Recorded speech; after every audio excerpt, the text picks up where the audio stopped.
जनसंख्यापुर नाम के गांव में चंद्रिका नाम की एक काला जादू करने वाली महिला रहती थी। चंद्रिका वैसे तो किसी को कोई नुकसान नहीं पहुंचाती थी, लेकिन गांव में हर कोई उससे डरता था।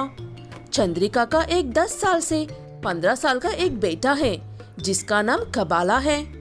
कबाला बाकी बच्चों के साथ सबकी तरह मिलकर खेलना चाहता था, लेकिन उन दूसरे बच्चों के माँ बाप कबाला को उनके बच्चों के आसपास भटकने तक नहीं देते थे। अब तो हद हो गई यार। उस कबाला के साथ रहकर मेरे बच्चे भी जादू करने का खेल खेल रहे हैं। उस बच्चे को कहने से कुछ नहीं होगा, हमें उसके माँ से बात करनी होगी। तुम लोग अभी बात करने की सोच रहे हो? मैं तो कहती हूँ उन्हें गांव से बाहर निकल फेंको। सब उस बात से सहमत होते हैं और कुछ गांव वाले मिलकर खाना खा रहे चंद्रिका और उसके बेटे कबाला को उठाकर ले जाकर जंगल में छोड़ देते हैं। चंद्रिका उनसे ऐसा करने की वजह पूछने पर वो लोग एक बीटू का जवाब देकर वहां से चले जाते हैं। गांव वालों की इस हरकत की वजह से चंद्रिका काफी दुखी होती है। अपनी माँ को ऐसे दुखी देखकर कबाला काफी गुस्सा हो जाता है। चंद्रिका और उसका बेटा मिलकर जैसे तैसे करके एक छोटी सी झोपड़ी बनाकर जंगल में ही रहने लगते हैं। कबाला बचपन से अपनी माँ को जादू करते हुए देख रहा है, इसलिए वो भी जादू करना जानता था।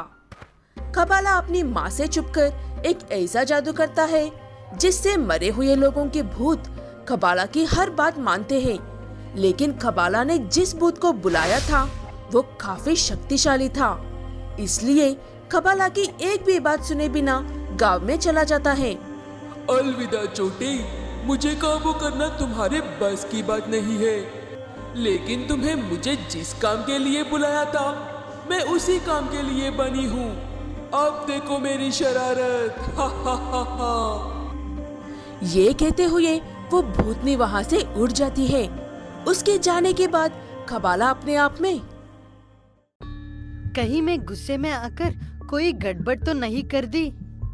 वो भूतनी गांव में जाकर सबको परेशान कर रही थी। जनसंख्यापुर गांव वाले अब अकेले सफर करने से और घर से बाहर निकल से डर रहे थे। वो भूतनी हर जगह पर उनका पीछा कर रही थी। कुछ दिनों तक उस भूतनी से पीटने और परेशान होने के बाद गांव वालों के मन में अब ये ख्याल आ रहा था कि इतने दिनों से चंद्रिका उनके गांव को बचा रही थी।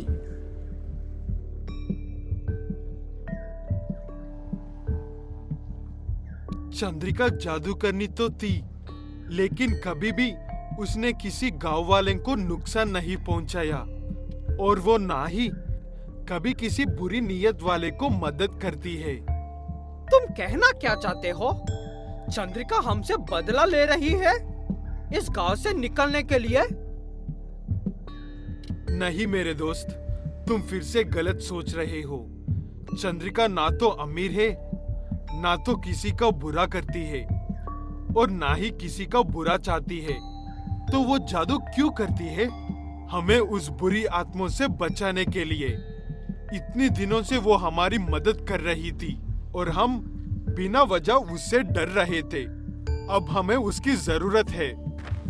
ये कहते हुए वो आदमी सभी गांव वालों को चंद्रिका को वापस गांव में लेकर आने के लिए मना लेता है और अपने साथ कुछ लोगों को लेकर जंगल में चंद्रिका के पास जाता है। चंद्रिका उन्हें देखकर गुस्से में, अब क्या हमें इस जंगल में भी नहीं रहने दोगे तुम लोग? ऐसी बात नहीं है चंद्रिका, पता नहीं गांव में कहां से एक चुड़ैल घुस गई है। ये कहते हुए वो आदमी चंद्रिका से सारी बात बता देता है। तुम चाहते हो कि मैं उसे भगाने तुम्हारी मदद करूं? हम चाहते हैं कि तुम अपने घर लौटाओ, तब वो हम सबकी जिम्मेदारी होगी।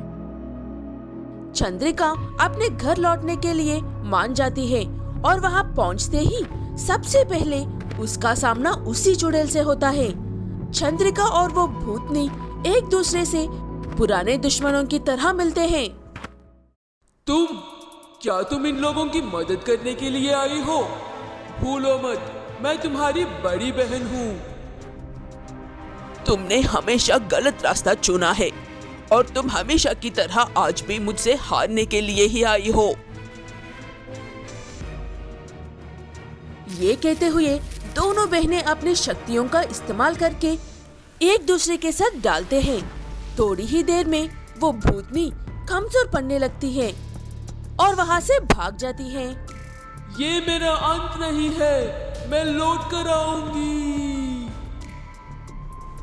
उसके जाने के बाद चंद्रिका अपने बेटे के साथ अपने घर में चली जाती है।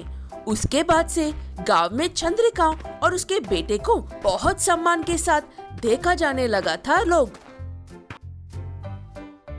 कबाला भी दूसरे बच्चों के साथ मिलकर खेलने और अच्छे से पढ़ रहा था।